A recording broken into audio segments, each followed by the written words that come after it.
नमस्कार, good morning India में आपका स्वागत है। मैं हूं अदिति राजपूत और सबसे पहले शुरुआत कर रहे हैं भारत और कनाडा के बीच जिस तरह का तनाव चल रहा है। भारत के खिलाफ मनगढ़ंत आरोप लगाने के बाद कनाडा के प्रधानमंत्री जस्टिन ट्रूडो जो है वो अब घिरते हुए नजर आ रहे हैं। देश के अंदर तो उनका विरोध शुरू हो ही गया था, अब विदेशों से भी लगातार उनकी आलोचना जो है वो हो रही है। कनाडा की आलोचना करने में ताजा बयान श्रीलंका का आया है। श्रीलंका के विदेश मंत्री अली साबरी ने कहा कि कनाडा में आतंकवादियों को सुरक्षित पनाहगाह मिल गई है और कनाडाई प्रधानमंत्री बिना किसी सबूत के अपमानजनक आरोप लगा रहे हैं। उन्होंने आगे कहा कि ट्रूडो ने श्रीलंका में जनसंहार को लेकर भी ऐसे ही मनगढ़ंत आरोप लगाए थे। भारत में श्रीलंका के राजदूत ने भी कहा कि कनाडा को लेकर भारत की प्रतिक्रिया काफी सख्त और बिना लाग लपेट वाली रही है और श्रीलंका इस मामले में पूरी तरह से भारत के साथ है। आपको यहां पर यह भी बता दें कि कनाडा में जो ताजा राजनीतिक सर्वे हुआ है उसमें जस्टिन ट्रूडो की लोकप्रियता में भारी गिरावट आई है और विदेशों की बात करें तो उसमें भी भारत को बदनाम करने की ट्रूडो की कोशिश नाकाम होती हुई दिखाई दे रही है। सुनवाते हैं आपको श्रीलंका के विदेश मंत्री अली साबरी का बयान।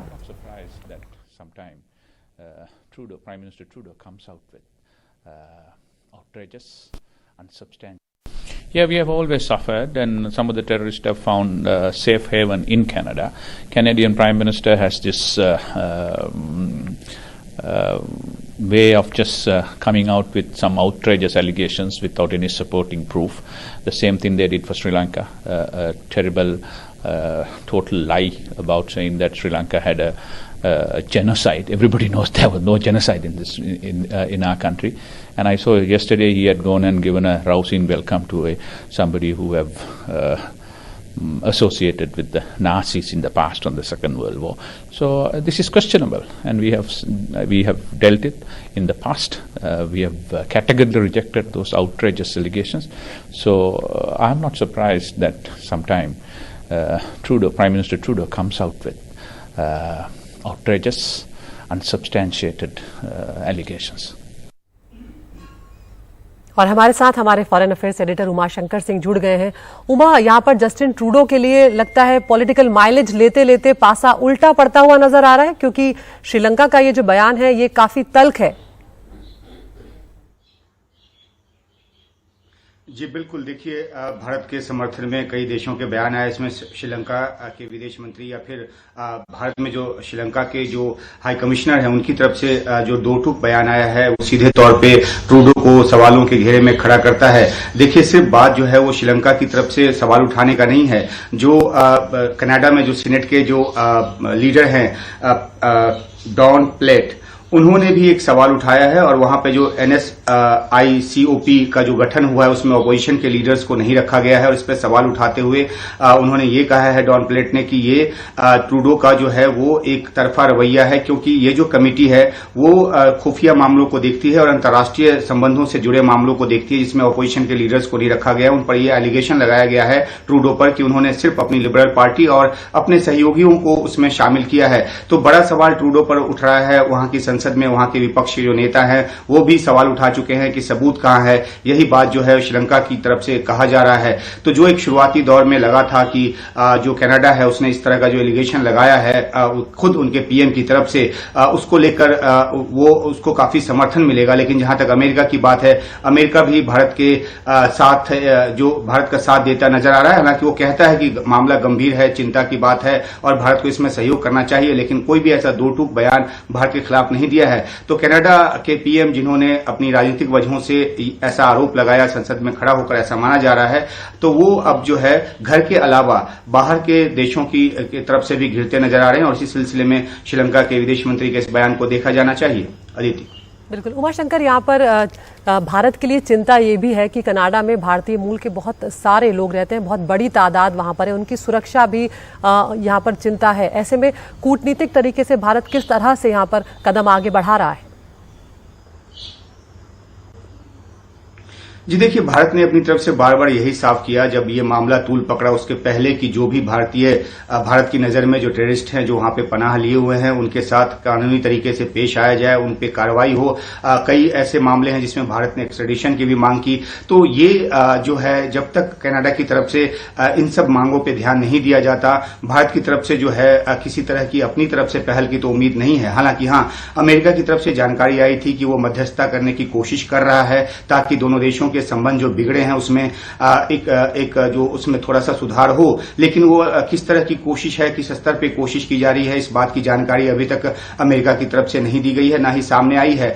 तो एक जो रिश्ता बिगड़ा है उससे भारतीयों को वहां पे सुरक्षा का सवाल तो है ही, लेकिन ये सवाल पहले से था, रिश्ता बिगड़ने से पहले से था, क्योंकि जिस तरीके से भारत विरोधी जो भावना है वहां पे भड़काई जा रही थी, जिस तरह से खालिस्तानी जो चरमपंथी हैं उनकी गतिविधियां जो है वो बढ़ रही हैं और वो पोस्टर्स लगा रहे हैं, वो मंदिरों में नुकसान पहुंचा रहे हैं, तो वहां पे ये सुरक्षा की जो हालत थी वो पहले से थी। और ये ट्रूडो सरकार की जिम्मेदारी है कि वहां कनाडा की जमीन पर जो भी भारतीय नागरिक हैं, भारतीय मूल के जो भी लोग हैं, उनको सुरक्षित रखना उनकी जिम्मेदारी है। तो देखना है कि जिस तरीके से उन्होंने इस मामले को तूल दिया है कि उनके कनाडाई नागरिक को उसी जमीन पर आकर हत्या की गई है, उनकी जमीन पर मारा गया है, तो उसी जिम्मेदारी के साथ उनको ये भी देखना होगा कि आखिरकार जो वहां पे भारतीय मूल के लोग हैं उनकी सुरक्षा कैसे सुनिश्चित किया जाए। तो अगर कुछ वहां पे गड़बड़ होती है तो ये जिम्मेदारी ट्रूडो की होगी। और वहां अपोजिशन पार्टी लगातार इस बात पे सवाल उठा रही है कि आखिरकार इतना बड़ा आरोप लगाया है तो सबूत कहां है। बेशक वो उस सबूत का इस्तेमाल अपने मतलब के लिए करें, लेकिन कम से कम आज की तारीख में वो सबूत तो मांग ही रहे हैं।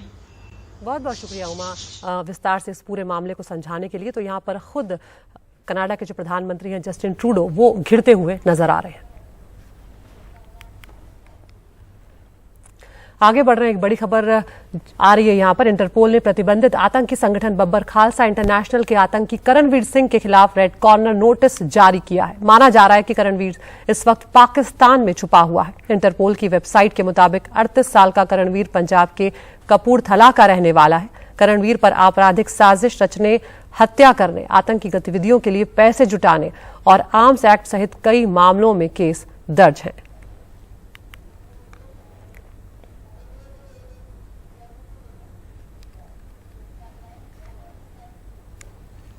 आगे बढ़ रहे हैं, कुछ दिन पहले यूपी के मुजफ्फरनगर जिले के एक स्कूल की शर्मनाक तस्वीरें वायरल हुई थी। स्कूल की एक टीचर के कहने पर छात्रों ने अपनी ही कक्षा के एक मुस्लिम छात्र को पीटा था। वो तस्वीरें हम सबको याद हैं। सुप्रीम कोर्ट ने इस मामले में यूपी सरकार को अब जमकर फटकार लगाई है। पढ़ाई खराब हो। एक स्कूली बच्चे की पिटाई से जुड़े इस वीडियो ने पूरे देश में हलचल मचा दी। इस वायरल वीडियो पर जबरदस्त प्रतिक्रियाएं आई। शिक्षिका के व्यवहार पर गंभीर सवाल उठे, लेकिन मुजफ्फरनगर के एक स्कूल में हुई इस घटना पर प्रशासन मौन रहा। अब सुप्रीम कोर्ट ने इस पूरे मामले में यूपी सरकार को आड़े हाथों लिया है। सुप्रीम कोर्ट ने उत्तर प्रदेश सरकार से कहा कि अगर आरोप सही हैं तो इस घटना से सरकार की अंतरात्मा झकझोर जानी चाहिए थी। ये बच्चे के मौलिक अधिकारों का हनन है। ये कैसी क्वालिटी शिक्षा है। किसी बच्चे को सिर्फ इसलिए सजा नहीं दी जा सकती क्योंकि वो एक विशेष समुदाय से है। सुप्रीम कोर्ट ने इस मामले में एफआईआर दर्ज करने में देरी और आरोपी के खिलाफ लगाई गई धाराओं पर भी सवाल उठाए। सुप्रीम कोर्ट ने आगे आदेश दिया कि केस की जांच की निगरानी आईपीएस अफसर करेगा।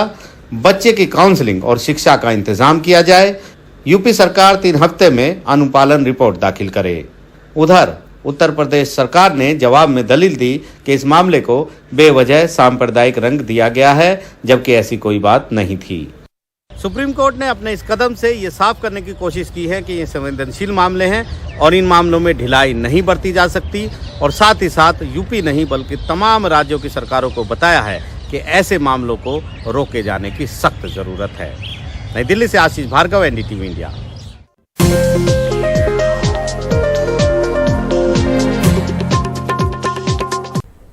तमिलनाडु को कावेरी नदी का पानी छोड़े जाने के खिलाफ कर्नाटक में विरोध प्रदर्शन जारी है और इसी विरोध के तहत इस सप्ताह 2 दिनों का बंद बुलाया गया है। पहला बंद आज बेंगलुरु में है तो दूसरा राज्यव्यापी बंद शुक्रवार यानी 29 सितंबर को है। आज का बंद किसान संघों और कई कन्नड़ समर्थक संगठनों ने बुलाया है। आज सुबह 6 बजे से शाम 6 बजे तक बेंगलुरु बंद का असर सुबह से ही दिखने लगा है। सड़कों पर गाड़ियां बहुत कम दिख रही हैं, बाजार बंद रखे गए हैं और साथ ही आज वर्किंग डे होने के बावजूद सड़क पर सन्नाटा है। बंद समर्थक आज बेंगलुरु के टाउन हॉल से फ्रीडम पार्क तक एक मार्च भी निकालेंगे और इस बीच यहां पर धारा 144 लागू की गई है। स्कूल कॉलेज भी बेंगलुरु में आज बंद रखे गए हैं। ज्यादा जानकारी दे रहे हैं बेंगलुरु से हमारे सहयोगी निहाल किदवई।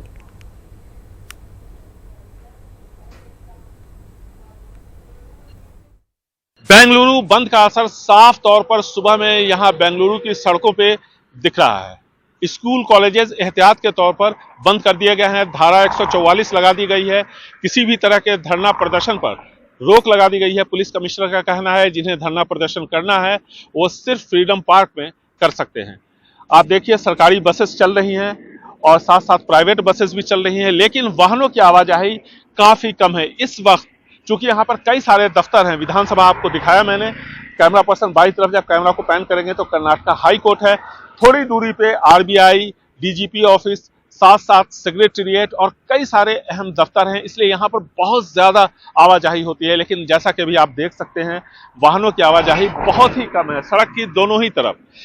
तो बंद का असर साफ तौर पर दिख रहा है और ये बंद बुलाया है कुछ किसानों के संगठनों ने, साथ साथ आम आदमी पार्टी ने इसको समर्थन दिया है और इसकी जो वजह है वो कावेरी जल विवाद।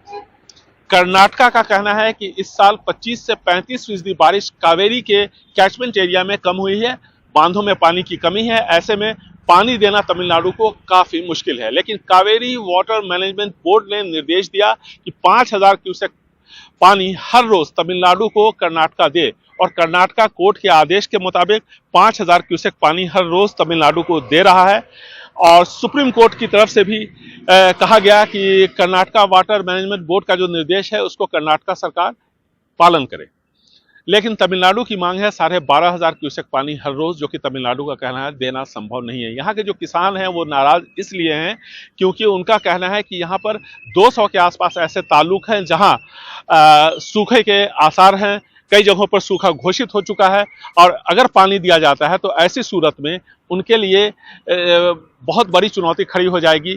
और साथ ही साथ जो डिस्ट्रेस फॉर्मूला है वो भी तमिलनाडु ने नहीं लागू किया है। कर्नाटका सरकार की तरफ से साफ निर्देश दिए गए थे कावेरी कैचमेंट एरिया के किसानों को कि वो इस साल इस सीजन में फसल की बुआई न करें क्योंकि पानी की कमी है, और किसानों ने इस बात को माना। लेकिन तमिलनाडु में इस तरह के डिस्ट्रेस फॉर्मूला को लागू नहीं किया गया, इससे किसान नाराज है। एक और बंद होने जा रहा है जो कि शुक्रवार को होगा। यह federation of pro Kannada organisation का बंद है, बहुत बड़ा संगठन है ये और 3000 के आसपास छोटे बड़े संगठन इससे जुड़े हुए हैं जिसको ओकुटा कहते हैं। उन्होंने शुक्रवार को कर्नाटका बंद बुलाया है। आज बेंगलुरु बंद है, शुक्रवार को कर्नाटका बंद होगा। धारा 144 पूरे शहर में लगा दी गई है। साथ ही साथ पुलिस कमिश्नर ने साफ निर्देश दिए हैं कि किसी को भी धरना प्रदर्शन की इजाजत नहीं दी जाएगी और जो धरना प्रदर्शन करना चाहते हैं वो सिर्फ एक जगह कर सकते हैं, यानी रैली नहीं निकाल सकते, धरना प्रदर्शन फ्रीडम पार्क में वो कर सकते हैं। इसकी इजाजत दी गई है। सुरक्षा के पुख्ता इंतजाम किए गए हैं। स्कूल कॉलेज एहतियात के तौर पर बंद कर दिए गए हैं। तो बंद का असर सुबह में साफ तौर पर यहां बेंगलुरु में दिख रहा है। बेंगलुरु से कैमरामैन कुमार के साथ निहाल किदवई, एनडीटीवी इंडिया।